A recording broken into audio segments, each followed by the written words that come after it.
C'est la toute dernière édition de la semaine. Mesdames et messieurs, bonjour et bienvenue sur votre revue de presse en langue française diffusée en direct de la ville de Yaoundé sur Afrique Média, votre télévision panafricaine.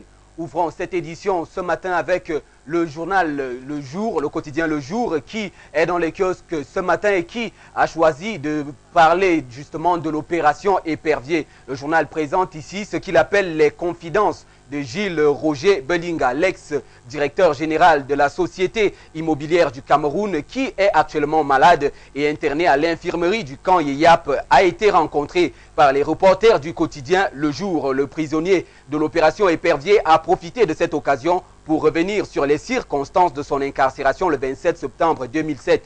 Les détails en page 7 de cette édition du quotidien Le Jour. Le quotidien d'Aman Mana qui a également parlé ce matin de logement, de transport, d'eau et d'énergie. Notamment, le quotidien présente ces quatre secteurs comme étant le mal-être des populations de Douala. Quelles sont les difficultés recensées dans ces secteurs? Quelles mesures ont-elles été prises jusqu'ici pour y remédier? Les réponses dans ce numéro. Le quotidien Le Jour revient également ce matin sur cette polémique survenue hier dans le cadre des droits d'auteur, notamment avec cette manifestation des artistes hier au niveau de la primature. Les artistes qui ont été molestés par les forces de l'ordre et qui se présentent ce matin comme étant mécontents. Quelles sont donc leurs revendications? Les détails en page 7 de cette édition du quotidien Le Jour qui vous est livré dans les kiosques ce matin. Le journal Hot News est également parvenu à notre rédaction ce matin. Le journal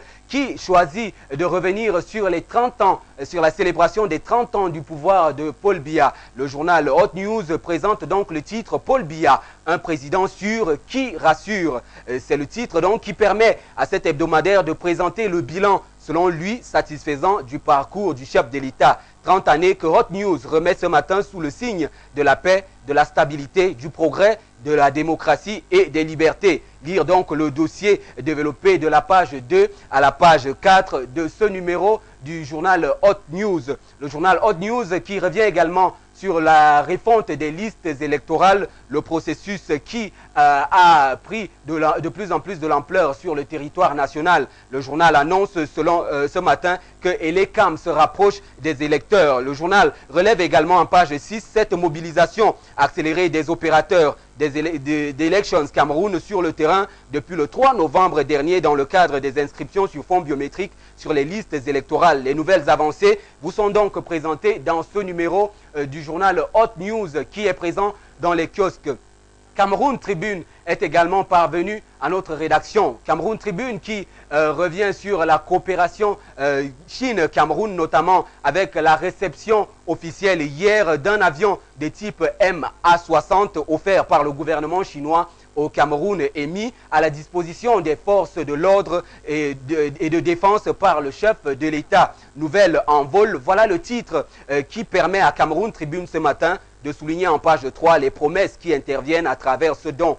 Problème, le journal Cameroun Tribune parle également du problème d'eau potable au Cameroun. Dans la ville de Yaoundé, c'est la couleur du dit liquide qui préoccupe les populations. Le quotidien gouvernemental présente ici la situation dans les ménages et nous livre également en page 16 la réaction du directeur régional de la Camerounaise et des eaux à Yaoundé. Que se passe-t-il? Qu'est-ce qui justifie cette coloration jaunâtre de l'eau? Et que fait la société pour améliorer la situation? Les réponses dans ce numéro du journal Cameroun Tribune qui vous est livré dans les kiosques. Cameroun Tribune qui revient également sur le football professionnel du Cameroun, notamment du côté de la ville de Douala. Le journal annonce les négociations désormais en cours dans le cadre du recrutement de nouveaux joueurs dans les clubs de football de la capitale économique. Les détails donc en page 27 de cette édition du journal Cameroun Tribune. Stade parle également de sport ce matin. Stade a enquêté sur les subventions à la MTN Elite 1 et 2. Le quotidien précise qu'au lieu de la somme de 140 millions de francs CFA qui était attendue dans le cadre de la subvention étatique pour le football camerounais, les clubs de la MTN Elite 1 et 2 n'ont reçu que 71 millions débloqués par le ministère des Sports et de l'Éducation physique.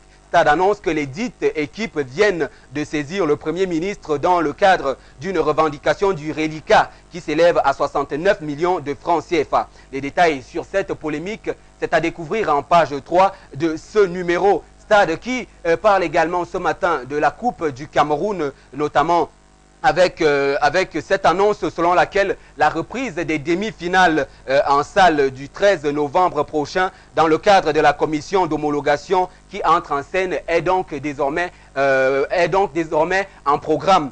Quelles sont les plaintes qui remettent en cause la qualification du Nisport et de New Star en finale de la Coupe du Cameroun? Les réponses en page 5 de cette édition du journal Stade qui vous est présenté dans les kiosques. Mesdames et messieurs, nous clôturons cette revue de presse avec ce rappel notamment du programme de demain qui aura lieu bien sûr sur votre télévision panafricaine. C'est bien sûr la revue, le débat de la presse qui commencera à 13 h. Les thèmes déjà s'annoncent très percutants, notamment avec les 30 ans de pouvoir de Paul Biya qui reviennent avec des questions, à savoir quel a été le rôle de l'opposition dès son entrée en scène dans le cadre de ce mandat, de cette période de gouvernance de Paul Biya.